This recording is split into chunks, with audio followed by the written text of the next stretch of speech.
Hey everybody, how's it going? Welcome to episode 13 of the HNE Pod. So basically, we've been doing these niche podcasts, but for reasons I won't get into, we're gonna pause that for a while, and we're just gonna focus on just kind of basically take it back to basics a little bit, for the sake of just getting things moving forward. But so I'm joined by Connor.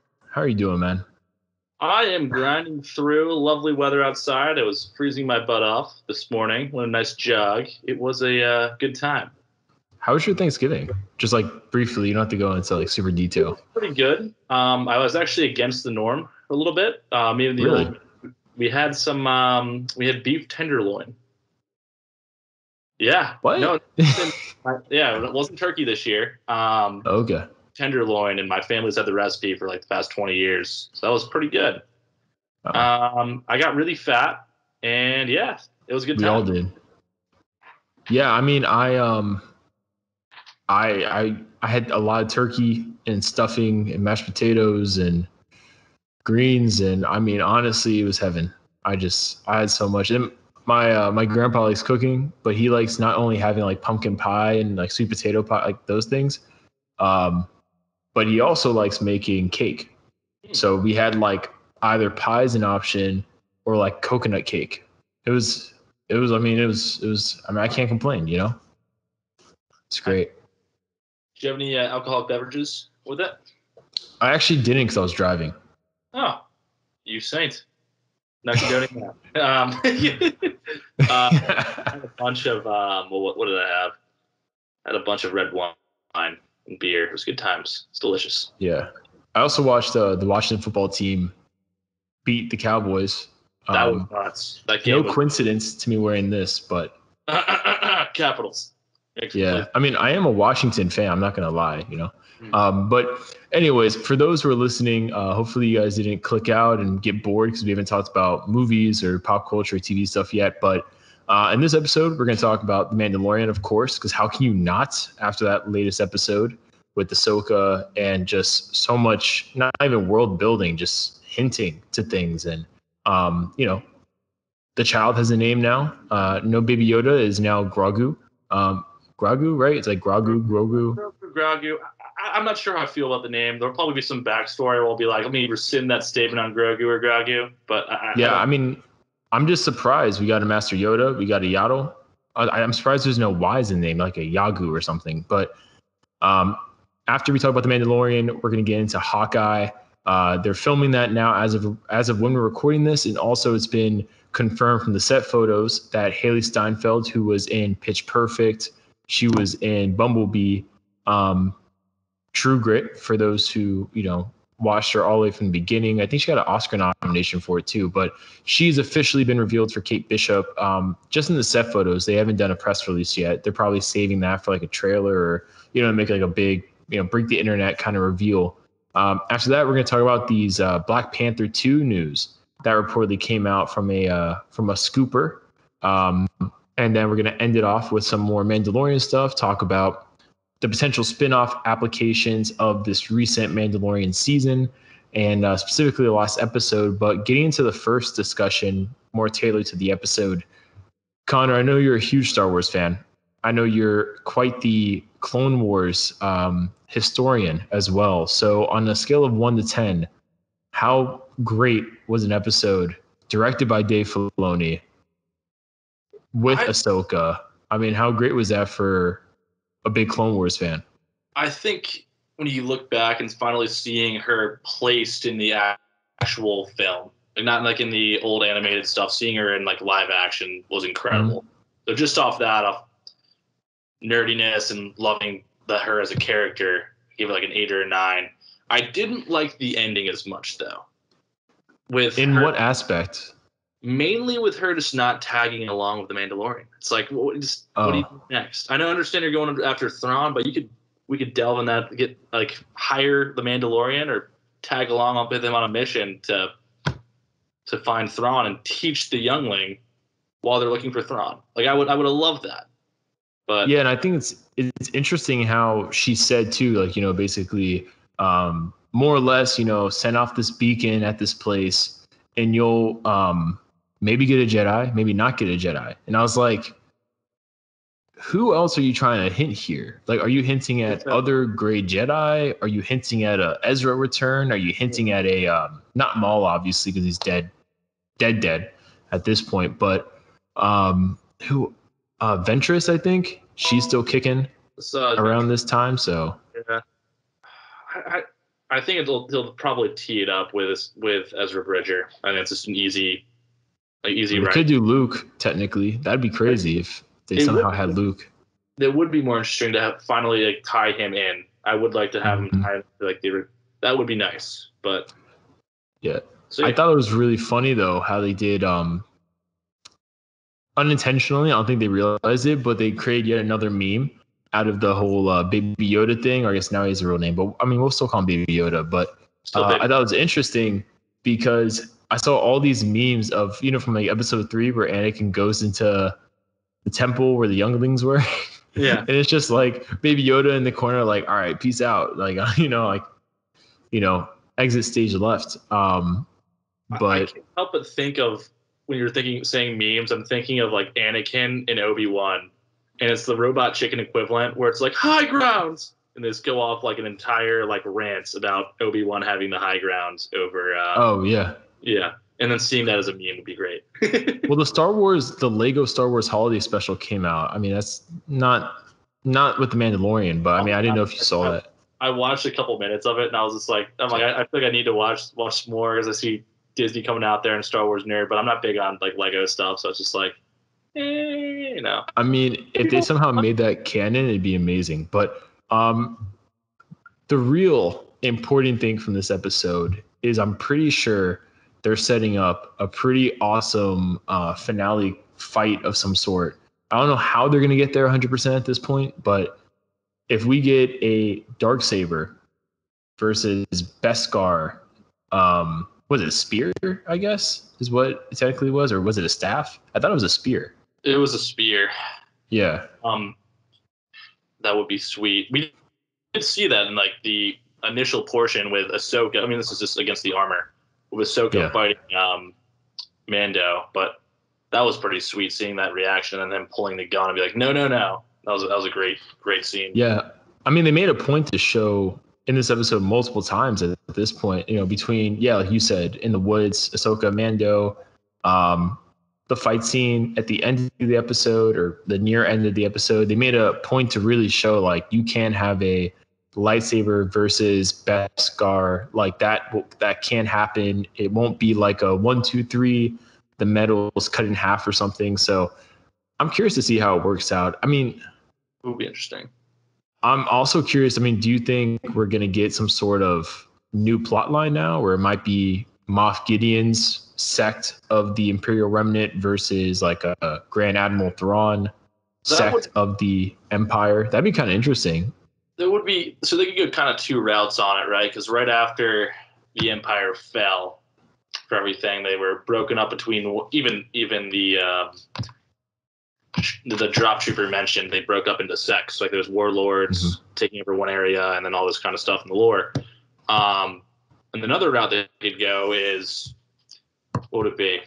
Of Thrawn, Moff Gideon, and other warlords connected, and they're not like kind of going against each other at all, but they're still like a united organization still, which would be kind of interesting both ways. I'd like to see Stormtrooper against Stormtrooper, but at the same time, it would be cool to see Thrawn and Moff kind of teamed up for somewhat. So I don't know.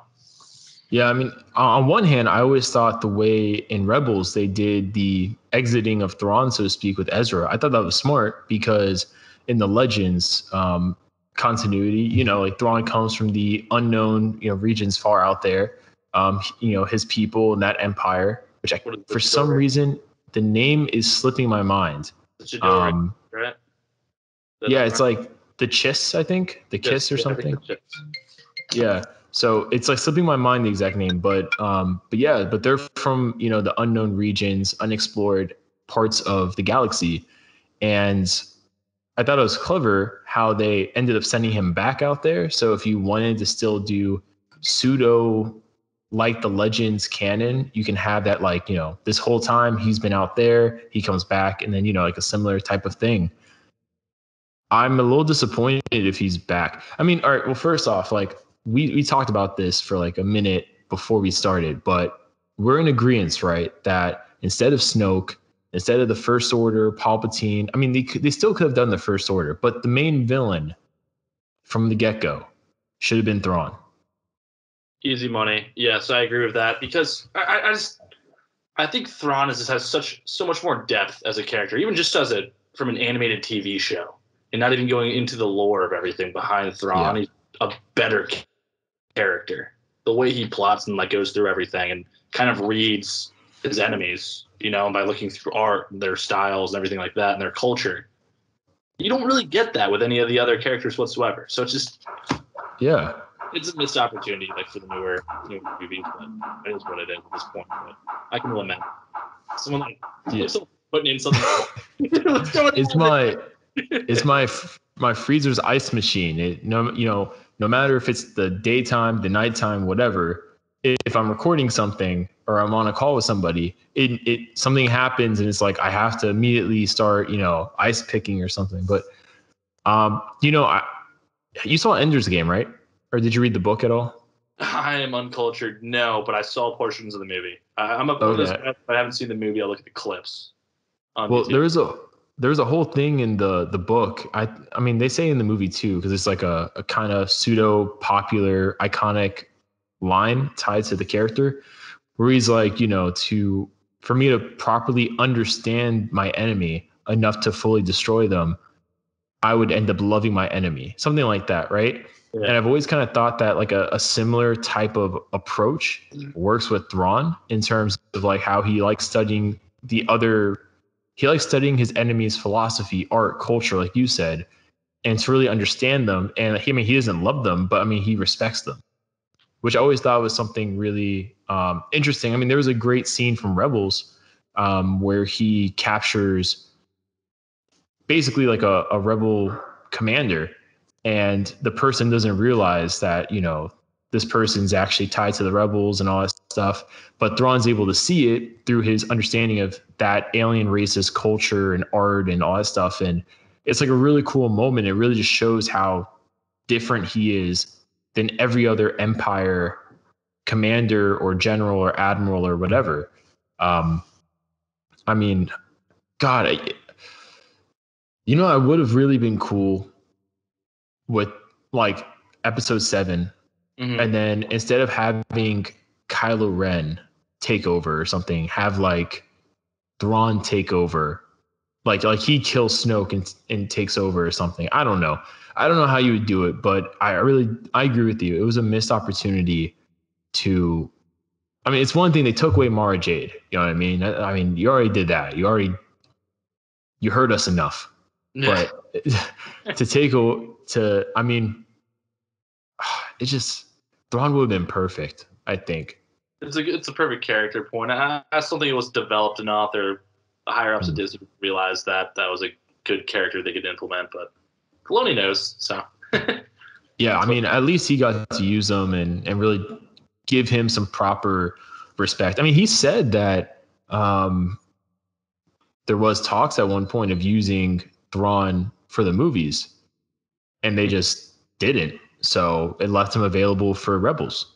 Luckily. Now I'm just wondering, if everyone's there, just in the comments below, if you guys think Thrawn was just in the backgrounds of everything for episode 6, like later on 7, all the entire new movies, if he's just in there in the lore. That would be interesting if he's like was after the Empire and everything there. He didn't die. He was still there in the background pulling strings. That would be kind of cool to tie back in, maybe through like a spin-off show or something like that. But that would kind of help, I guess, my anger for him not being in the movie. But that is what it is. What did you think about the Baby Yoda developments? The Grogu Patu, Patu. What is it? Patu, that thing every time. We'll give Baby Yoda Grogu. I mean, he just coos. Yeah. The subtitles just say coos. So it's kind of what I take. Yeah, I think once he's, what is he, equivalent to like 55 years old? But he can also, like, now we understand he knows how to communicate. So just like, for the most part, through the Force and, from that kind of stuff. But I want to see him be able to talk at some point, but I'm not sure how long that'll take. And I'm wondering what he'd sound like too. Would it sound like Yoda? Because we never really heard. Did we hear Yaddle speak? I don't think we did. I don't think we did. I mean, the thing that I'm interested about is, I mean, at this point, if you're saying he was old enough to go through all this training and stuff like that, I mean, at a certain point, like, are you gonna peel another layer? I mean, because he's a baby, so to speak, but I don't think the Jedi were training babies. You know what I mean? Like, I think they waited until you were at least like the equivalents of like 6, 7, 8 human years. You know, you can walk on your own, you could talk and comprehend basic instructions. So it's kind of interesting how they're trying to make it sound like Baby Yoda was with the other youngling. You know what I mean? It's just like that kind of was like a disconnect to me a little bit. And who was the one that pulled out Grogu from the temple? You know, there's a bunch of theories out there. It's like, all right, it was Anakin. You know, it was Yoda who did this, and there's a bunch of things that say he was pulled out. You know, maybe he just crawled out. You know, but because at some point he gets kidnapped. Yeah, but, I mean, that's true. I mean, well, I guess so. With the episode and having a live action Ahsoka, all those things. In this episode, I really loved the callbacks they had to I can't remember the movie, but it was like everything was a callback to this one movie. Everything from that scene where it's like Mando standing there, and then in the background you see Ahsoka standing on the tower.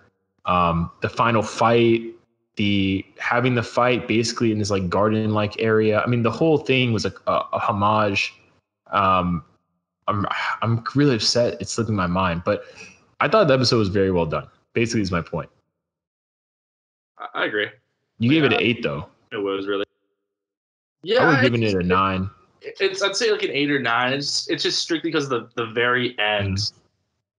I feel like they could have had Ahsoka train Grogu a little bit there, find Thrawn together, because then at some point we're gonna see like maybe a spinoff, or we'll see Thrawn. Yeah. I'll be a little upset after going over Thrawn this entire time. It's like, yeah, you know Thrawn, you saw it, you know. But yeah, that'd be a waste of potential, honestly. To not get even a little bit. It's like the movies now. Oh man. I mean, we'll talk about it a little bit later, but I guess to end this off before we go to the next topic here. So what is something you're hoping we see in the next episode going forward? What plot line? How about that? What plot line do you actually hope they finally do another entry into? We had the Boba Fett plot line. We have the Moff Gideon plot line.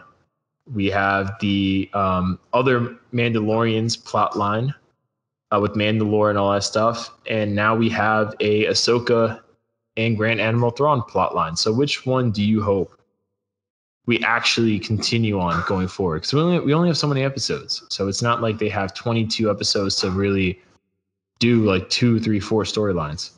Yeah, they don't have enough time of everything unless they do a mashup of everybody at once. I'm still holding out hope for Cad Bane, but I know my hopes will be dashed. Yeah, I'm sorry. I mean, well, who knows, honestly? You never know. It looks like Dave Filoni's getting more input, getting more involvement with all these different Lucasfilm productions. So you don't know. At this point, he can introduce all those characters. I mean, Ahsoka's been introduced, so at this point, anything is up for grabs, honestly. You know what would rattle me? If we see an episode just Boba Fett, he's got Cad Bane's hat on. You know, that'd be good harken back. He's just on Tatooine. He's like, yeah, I killed that guy. He's gone. That'd be funny. But of all of the arcs that we've seen so far, like kind of next episodes, I'd probably, what I would want to pursue the most would probably be. I just love Thrawn. I have to say Thrawn. Yeah.